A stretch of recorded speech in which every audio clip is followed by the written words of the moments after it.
tutorial on how to do the Jessica Fridrich method, which is basically like the layer by layer method, except after you get the cross, you move on to first two layers, and you do that all in one move, or well, all in one sequence.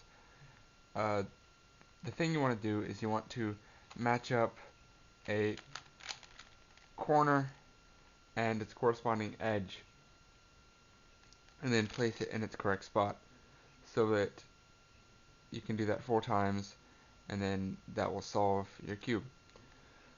So there are a couple of basic cases that you can expect. There's this one here, where if you just put it like you would normally, make sure they're the same color diagonally, connect them up here, connect the whites, and then restore your edge. That's a simple one. 3 moves. And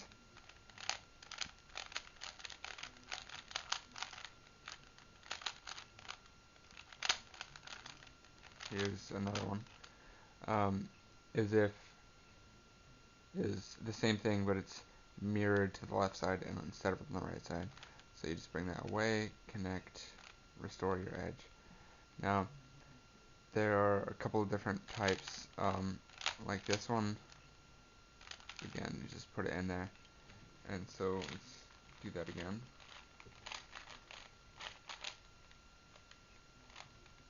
Cross. Okay, the cross, and then you move on to F2L. Now, one of the hard ones is if it's on top. So you want to move that edge out of the way. Move that out of the way. Now, these two are the same. The tops are the same colors. So you want to bring the corner out of the way, and then bring the edge to the corner so they match up, and then place it like that. Slowly, like that, and then okay. I see this corner and this edge, so then I place them like that, so that they'll match like this. And then you can just go ahead and place them like this. And this one here, I see that if I bring it up like this, they'll be right. So then turn that twice out of the way, and put it back there, and just place it like that. Now, this one here is on top, so I know if I can do this, and it'll place that on the side. And then it just happen to be that these two are the same, and then you can just place it like that. Okay, cross. Okay, I already see that this one's already connected, so I'll just bring that one out and place it like usual. Let's go back over that slowly again. Just bring it out, and then place it like you normally would. Now this one, I can predict that orange is going to be on top, so we're going to have to, both oranges on top. So this slot is empty. A good thing to do is to utilize empty slots.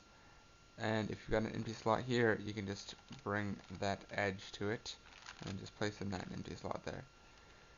Now, this one here, since this color here matches this color here on this corner, this corner's corresponding edge is right here.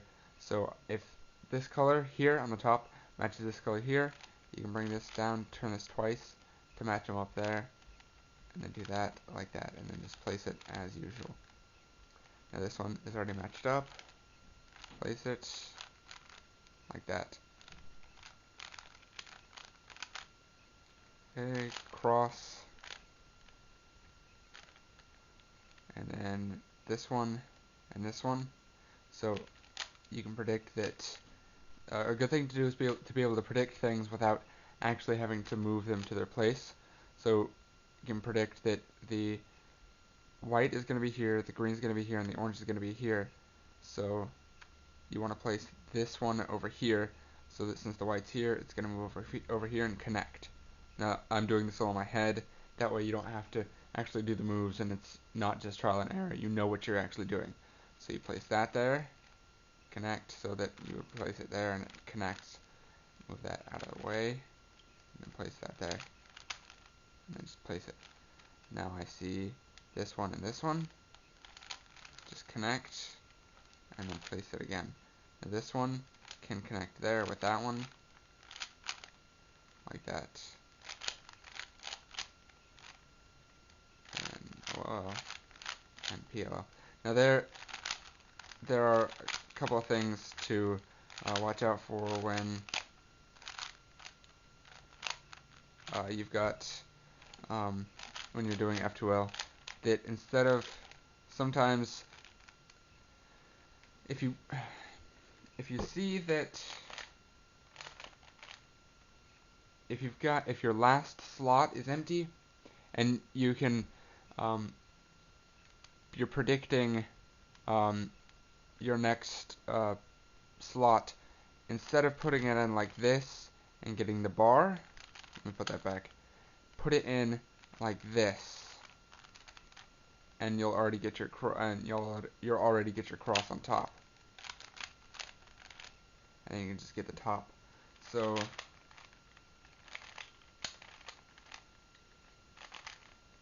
instead of putting it in like that, put it in like that. Now in this case, I didn't have the little L, so it didn't matter which way to put it in, but you just do your OLL algorithm, and then that'll solve it. And that's basically it.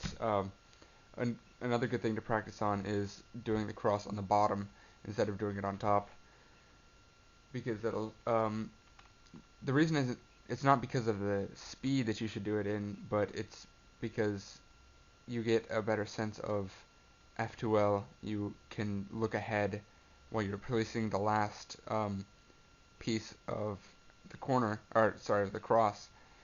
You can just start to place. You can start to see the pairs of the corner and the edge.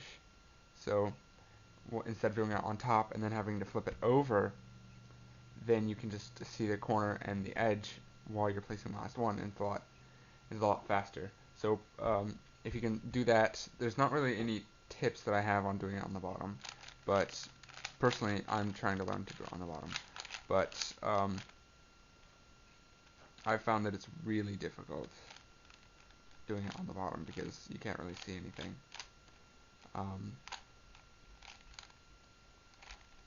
That's the cross on the bottom, and then you can just predict that that's going to match there, and then place that